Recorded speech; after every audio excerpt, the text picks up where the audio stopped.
जहां एक और छोटी बड़ी सारी पार्टियां लोकसभा चुनाव की तैयारी में लगी हैं, वहीं कांग्रेस नेता राहुल गांधी भारत न्याय यात्रा करने वाले हैं। पिछले साल सितंबर से लेकर इस साल 14 जनवरी तक भारत जोड़ो यात्रा करने के बाद अब राहुल गांधी इस नई यात्रा को करने जा रहे हैं। भारत न्याय यात्रा लोगों को सामाजिक और आर्थिक न्याय दिलाने के लिए की जा रही है। भारत जोड़ो यात्रा की शुरुआत कन्याकुमारी से हुई थी, जो कश्मीर में जाकर खत्म हुई थी। राहुल ने इस यात्रा में दक्षिण से उत्तर का सफर तय किया था। वहीं भारत न्याय यात्रा की शुरुआत पूर्वोत्तर के राज्य मणिपुर से होगी, जो पश्चिम में महाराष्ट्र की राजधानी मुंबई में जाकर खत्म हो जाएगी। इस तरह राहुल गांधी भारत न्याय यात्रा में पूर्व से पश्चिम की ओर सफर करने वाले हैं। पूरी यात्रा में 6200 किलोमीटर सफर तय किया जाएगा। ज्यादातर यात्रा बस के जरिए ही कवर की जाएगी, मगर कहीं कहीं पैदल भी सफर किया जाएगा। भारत न्याय यात्रा को भारत जोड़ो यात्रा का दूसरा संस्करण बताया जा रहा है, जिसकी शुरुआत 14 जनवरी से होगी। कांग्रेस पार्टी के अध्यक्ष मल्लिकार्जुन खड़गे 14 जनवरी को मणिपुर में भारत न्याय यात्रा को झंडा दिखाकर उस यात्रा को रवाना करेंगे। इस तरह यात्रा की आधिकारिक तौर पर शुरुआत हो जाएगी। ये यात्रा 20 मार्च को जाकर मुंबई में खत्म होगी।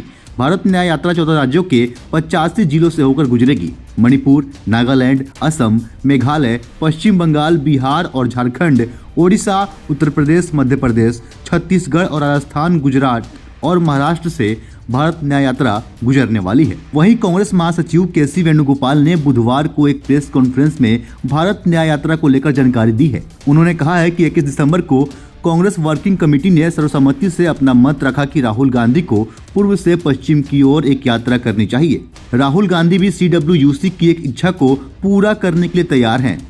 उन्होंने कहा कि ऑल इंडिया कांग्रेस कमेटी ने फैसला किया है कि 14 जनवरी से 20 मार्च तक मणिपुर से लेकर मुंबई तक भारत न्याय यात्रा की जाएगी। इस यात्रा में राहुल गांधी युवाओं, महिलाओं और हाशिए पर पड़े लोगों से मुलाकात करने वाले हैं।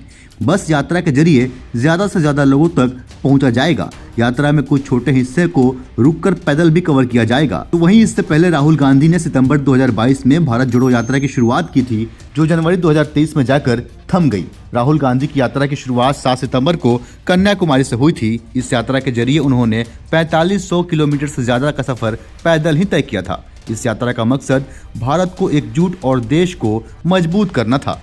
कांग्रेस की इस यात्रा में उसका संगठन काफी मजबूत हुआ था। भारत जोड़ो यात्रा 30 जनवरी 2023 को कश्मीर में जाकर खत्म हुई। भारत जोड़ो यात्रा के जरिए 12 राज्यों और 2 केंद्र शासित प्रदेशों के 75 जिले को कवर किया गया। ये यात्रा जिस राज्य से होकर गुजरी, उस राज्य में कांग्रेस नेताओं ने इसमें अहम हिस्सा लिया। कई प्रमुख हस्तियों को भी भारत जोड़ो यात्रा में शामिल होते हुए देखा गया था। बाकी इस यात्रा का क्या परिणाम निकलकर सामने आता है, ये देखना काफी दिलचस्प होगा। फिलहाल के लिए इतना ही। ऐसे ही अन्य खबर को देखने के लिए बने रहे सहारा समय के साथ। अगर आप हमें फेसबुक पर देख रहे हैं, पेज को लाइक करें, फॉलो करें।